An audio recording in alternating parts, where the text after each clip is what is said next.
Holy Week is the time before Easter, a period which includes the religious holidays of Palm Sunday, Maundy Thursday, Good Friday, and Holy Saturday. And here's a few things you should know about the days that commemorate the Passion of Christ. Holy Week observance likely began in Jerusalem in the earliest days of the Church. The term first appears in the writings of Athanasius in the 4th century, as well as in the writings of Epiphanius, who was Bishop of Constantia. Holy Week, though, does not include Easter itself, which is the worship on Sunday. We do have some written evidence in the 4th century of those who were on pilgrimage to Jerusalem and who comment on the commemoration of the final days of Christ up to the cross just before the Sunday of Easter. One such case is of a Gaelic woman who is there in Jerusalem during the time of Holy Week, who comments of young children, some even too young to walk, on their parents' shoulders, all of them bearing branches of palm or olive trees, and that a bishop would enter in the same way that Christ himself did. Maundy Thursday is the day before Good Friday.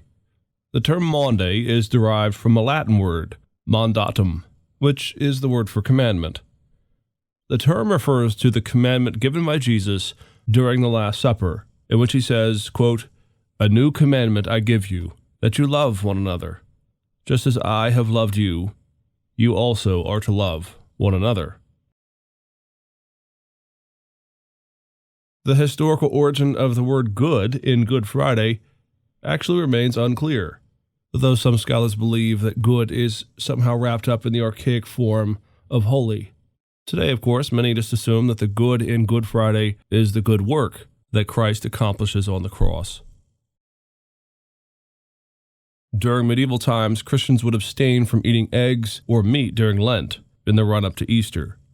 Eggs laid during the time were often boiled to preserve them so that they might last until the season was over, and they were given as Easter gifts very often to children and to servants.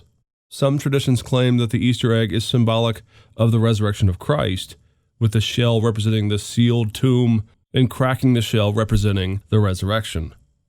Christians in the Middle East and in Greece also painted the eggs bright red to symbolize the blood of Christ.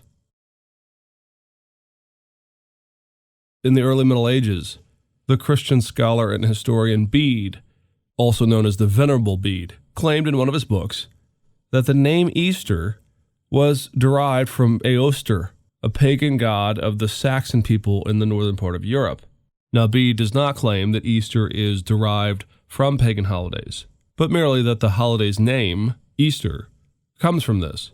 And in the same section, he makes the point as it relates to the naming of our months or our days of the week, all coming, in terms of their name, from pagan sources. So Thursday is named after Thor, etc.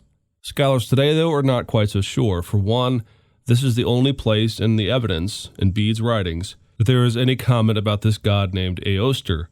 Today, it is often believed that Easter comes from the Anglo-Saxon word Uster, which means to rise, or perhaps from their word for the spring equinox, which is itself Eostre. In either case, there is no hard evidence.